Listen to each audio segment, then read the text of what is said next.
मैं राजस्थान की धरती से देश के उन करोड़ों किसानों को भी नमन करता हूं और राजस्थान के मेरे प्यारे भाई बहन भी आज इस महत्वपूर्ण कार्यक्रम की शोभा बढ़ा रहे हैं। खाटू श्याम जी की ये धरती देश भर के श्रद्धालुओं को भरोसा देती है, एक उम्मीद देती है। मेरा सौभाग्य है कि आज मुझे वीरों की भूमि शेखावटी से देश के लिए अनेक विकास परियोजनाओं को शुरू करने का अवसर मिला है।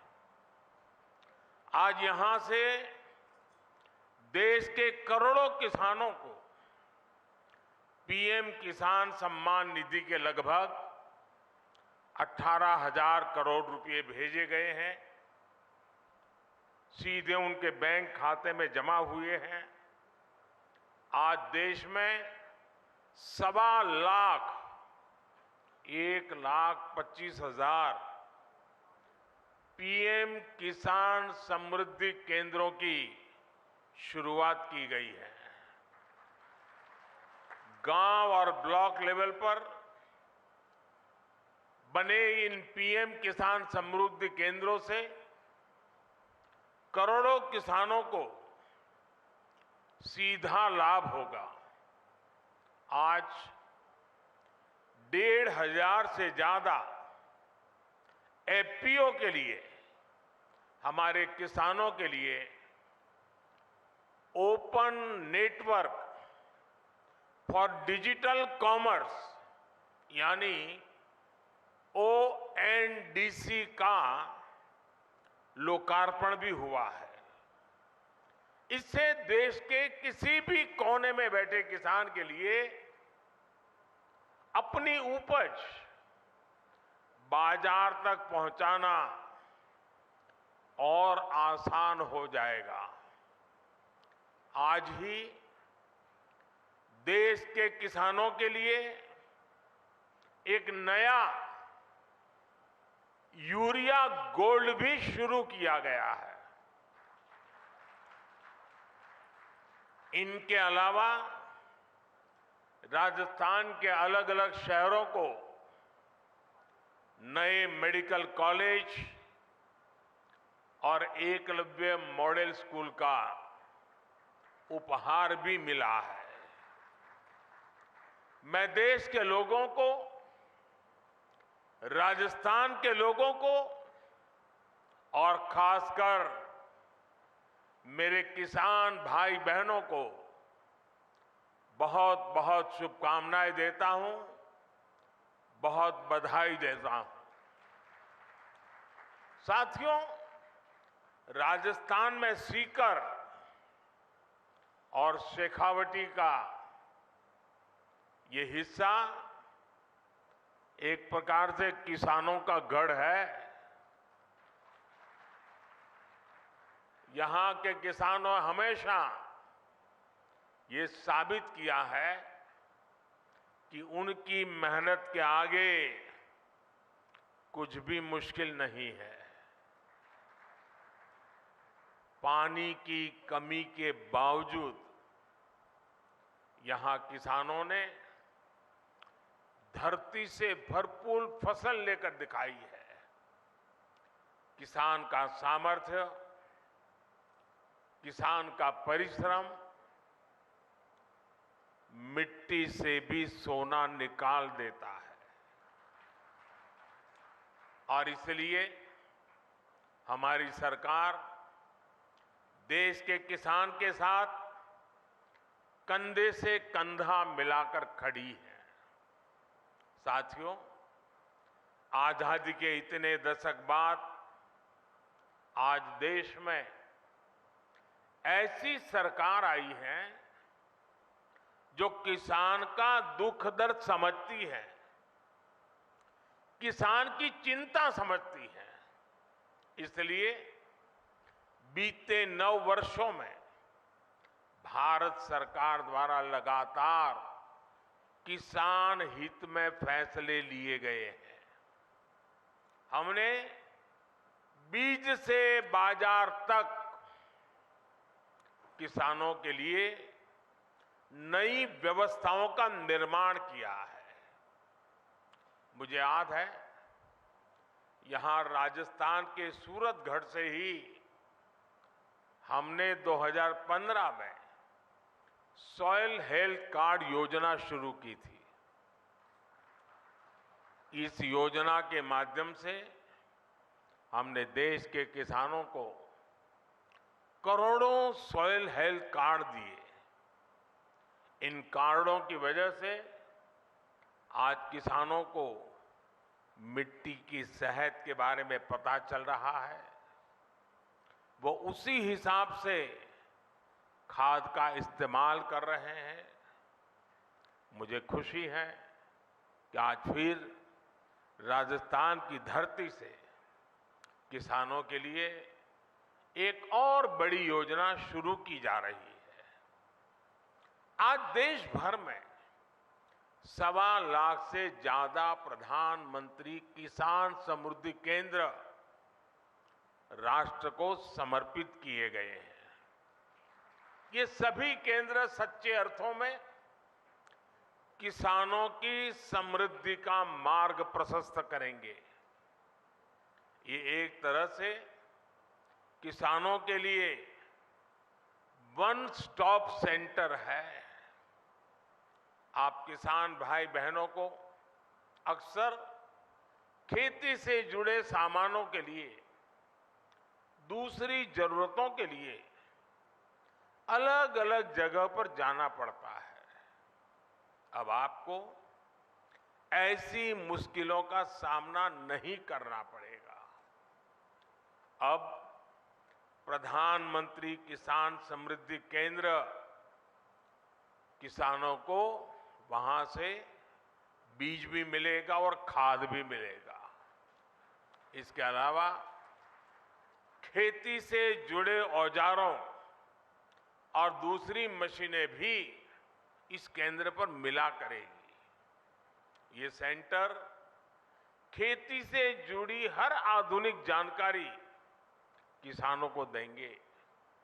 मैंने देखा है कि मेरे किसान भाई बहनों को कई बार योजना की सही जानकारी न होने की वजह से भी मेरे किसान भाइयों बहनों को बहुत नुकसान होता है। ये प्रधानमंत्री किसान समृद्धि केंद्र अब किसानों को हर योजना की समय पर जानकारी का भी जरिया बनेंगे। और साथियों, ये तो अभी शुरुआत है और मैं मेरे किसान भाइयों से आग्रह करता हूं, आप भी एक आदत डालिए। भले आपको किसानी से लेने कोई चीज खरीदनी नहीं है, लेकिन अगर आप बाजार में गए हैं, उस नगर में अगर किसान समृद्धि केंद्र है, कुछ भी नहीं खरीदना है तो भी वहां चक्कर काटिए, क्या चल रहा है जरा देखिए। आपने देखा होगा हमारी माताएं बहनें सब्जी लेने जाती हैं, लेकिन अगर कहीं साड़ी की दुकान दिखा दी, नहीं भी खरीदना होगा लेकिन चक्कर काटेगी, नया क्या आया है, वैरायटी कौन सी आई है, जरूर देखेगी। मेरे किसान भाई बहन भी ऐसे थोड़ा समय निकाल के आदत डालें कि जब भी गए हैं नगर में और वहां किसान समृद्धि केंद्र है, जरूर चक्कर काटेंगे, हर वैरायटी पर नजर डालेंगे, क्या नया आया है क्या नहीं, देखते रहेंगे। आप देखिए बहुत बड़ा लाभ होगा। साथियों, इस साल के अंत तक देश में 2.25 लाख से ज्यादा प्रधानमंत्री किसान समृद्धि केंद्र और बनाए जाएंगे। 2.25 लाख। साथियों, आज केंद्र में जो सरकार है वो किसानों के खर्चे कम करने के लिए, उनके खर्चों में हाथ बटाने के लिए पूरी ईमानदारी से काम कर रही है। पीएम किसान सम्मान निधि दुनिया की सबसे बड़ी योजना है जिसमें किसानों के बैंक खातों में सीधे पैसे ट्रांसफर किए जाते हैं। आज की 14वीं किस्त को जोड़ दें तो अब तक 2,60,000 करोड़ रुपए, 2,60,000 करोड़ से भी ज्यादा रुपए किसानों के बैंक खाते में सीधे भेजे गए हैं। इन पैसों ने छोटे छोटे अनेक खर्च निपटाने में किसानों की बड़ी मदद की है। हमारी सरकार कैसे अपने किसान भाइयों के पैसे बचा रही है, इसका एक उदाहरण यूरिया की कीमतें भी हैं। और देश भर के किसान मुझे सुन रहे हैं, मेरी बात को ध्यान से सुने। आप जानते हैं कोरोना की कितनी बड़ी भयंकर महामारी आई, उसके बाद रूस और यूक्रेन का युद्ध हो गया और इसके कारण बाजार में बहुत बड़ी उथल पाथल हो गई। खास करके फर्टिलाइजर के क्षेत्र में तो तूफान मच गया, लेकिन इसका असर हमारी सरकार ने किसानों पर नहीं पड़ने दिया। मैं देश के अपने हर किसान भाई बहन को खाद कीमतों की ये सच्चाई बताना चाहता हूं। आज भारत में यूरिया की जो बोरी हम किसानों को 266 रुपये में देते हैं, उतनी ही यूरिया हमारे पड़ोस में पाकिस्तान के किसानों को करीब करीब 800 रुपये में वो बोरा मिलता है। आज भारत में यूरिया की जो बोरी हम किसानों को 266 रुपये में देते हैं, उतना ही यूरिया बांग्लादेश के किसानों को वहां के बाजार में 720 रुपये में मिलता है। आज भारत में यूरिया की जो बोरी हम किसानों को 266 रुपये में देते हैं, उतनी ही यूरिया की बोरी चीन में किसानों को 2100 रुपये में मिलती है। और आप जानते हैं, अमेरिका में यूरिया की यही बोरी आजकल कितने रुपये में मिल रही है? यूरिया की जिस बोरी के लिए आप 300 रुपये से भी कम देते हैं, उसी बोरी के लिए अमेरिका के किसानों को 3,000 रुपये से ज्यादा देना पड़ता है। कहां 300 और कहां 3,000? हमारी सरकार यूरिया की कीमतों की वजह से भारत के किसानों को परेशानी नहीं होने देगी। और इस सच्चाई को देश का किसान देख रहा है, हर दिन अनुभव कर रहा है। जब यूरिया खरीदने जाता है ना, तो उसे पक्का विश्वास होता है कि ये मोदी की गारंटी है।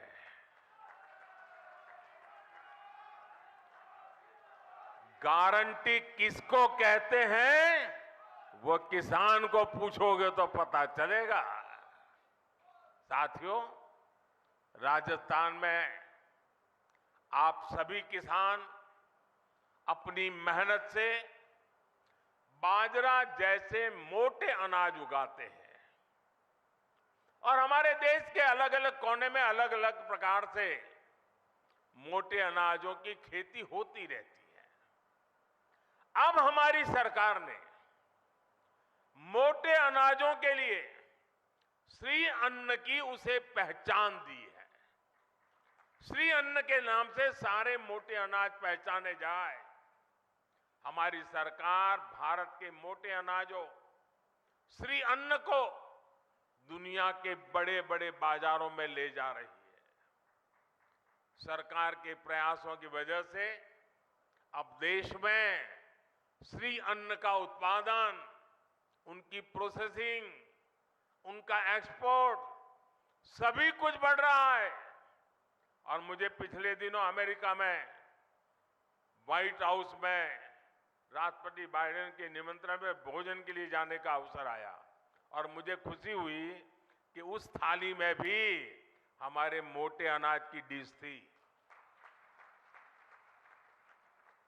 साथियों, ये जो प्रयास चल रहे हैं, इसका बहुत बड़ा लाभ हमारे देश के, हमारे राजस्थान के उन छोटे किसानों को भी हो रहा है जो मोटे अनाज, श्री अन्न की खेती करते हैं।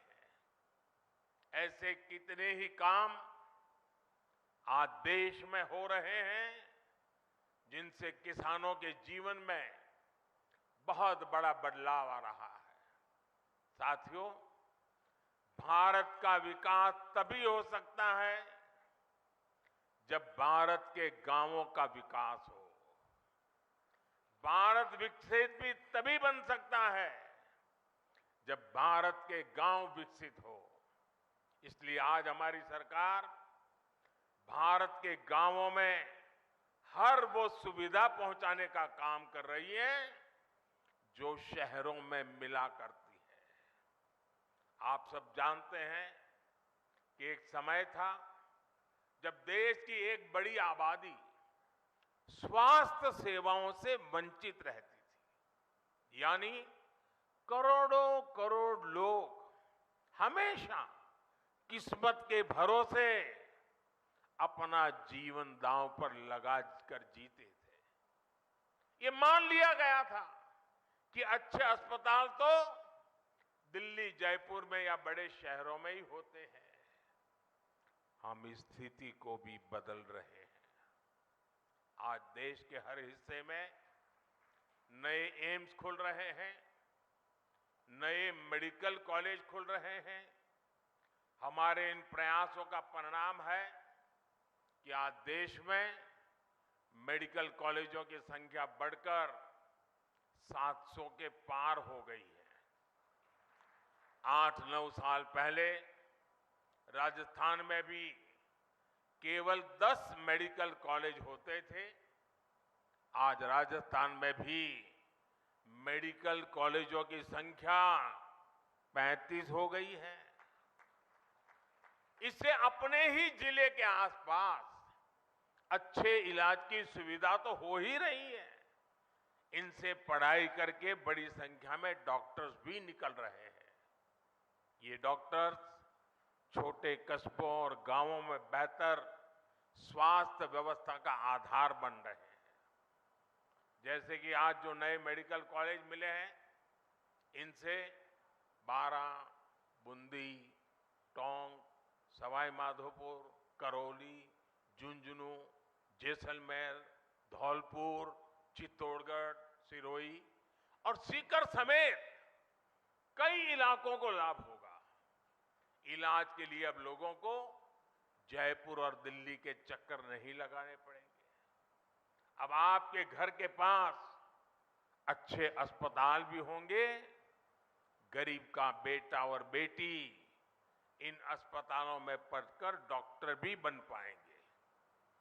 और साथियों, आपको पता है हमारी सरकार ने मेडिकल की पढ़ाई को भी मातृभाषा में पढ़ाई कराने का रास्ता बना दिया है।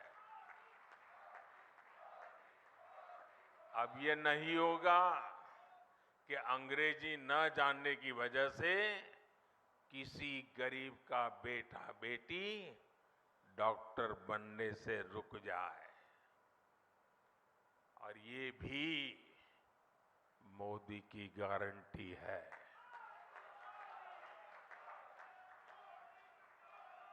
भाइयों और बहनों, दशकों तक हमारे गांव और गरीब इसलिए भी पीछे रह गए क्योंकि गांवों में पढ़ाई के लिए अच्छे स्कूल नहीं थे। पिछड़े और आदिवासी समाज के बच्चे सपने तो देखते थे, लेकिन उनके पास उन्हें पूरा करने का कोई रास्ता नहीं होता था। हमने शिक्षा के लिए बजट बहुत बड़ी मात्रा में बढ़ाया, संसाधनों को बढ़ाया, एकलव्य आदिवासी स्कूल खोले। इसका बहुत बड़ा लाभ हमारे आदिवासी युवाओं को मिला है। साथियों, सफलता तभी बड़ी होती है जब सपने बड़े होते हैं। राजस्थान तो देश का वो राज्य है जिसके वैभव ने सदियों तक दुनिया को हैरान किया है। हमें उस विरासत को संरक्षित करना है और राजस्थान को आधुनिक विकास की ऊंचाई पर भी पहुंचाना है। इसलिए राजस्थान में आधुनिक इंफ्रास्ट्रक्चर बनाना यह हमारी प्राथमिकता है। राजस्थान में बीते कुछ महीनों में ही दो हाईटेक एक्सप्रेसवे का लोकार्पण हुआ है। दिल्ली मुंबई एक्सप्रेसवे का एक प्रमुख सेक्शन और अमृतसर जामनगर एक्सप्रेसवे के जरिए राजस्थान विकास की नई गाथा लिख रहा है। राजस्थान के लोगों को वंदे भारत ट्रेन की सौगात भी मिली है। भारत सरकार आज जो इंफ्रास्ट्रक्चर पर निवेश कर रही है, पर्यटन से जुड़ी हुई सुविधाओं का विकास कर रही है, उससे राजस्थान में भी नए अवसर बनेंगे। जब आप पधारो हमारे देश कहकर पर्यटकों को बुलाएंगे तो एक्सप्रेसवे और अच्छी रेल सुविधाएं उनका स्वागत करेगी। हमारी सरकार ने स्वदेश दर्शन योजना के तहत खाटू श्याम जी मंदिर में भी सुविधाओं का विस्तार किया है। मुझे भरोसा है कि श्री खाटू श्याम के आशीर्वाद से राजस्थान के विकास को और भी गति मिलेगी। हम सब राजस्थान के गौरव और विरासत को पूरी दुनिया में नई पहचान देंगे। साथियों, राजस्थान के मुख्यमंत्री श्रीमान अशोक गहलोत जी कुछ दिनों से बीमार चल रहे हैं। उनके पैरों में कुछ तकलीफ है। आज इस कार्यक्रम में आने वाले थे, लेकिन उस कठिनाई के कारण नहीं आ पाए हैं। मैं उनके उत्तम स्वास्थ्य के लिए प्रार्थना करता हूं और सारे राजस्थान को इन अनेक विध नई सौगात के लिए, देश के किसानों को इस महत्वपूर्ण व्यवस्थाओं को विकसित कर करके उनको समर्पित करने के लिए मैं आज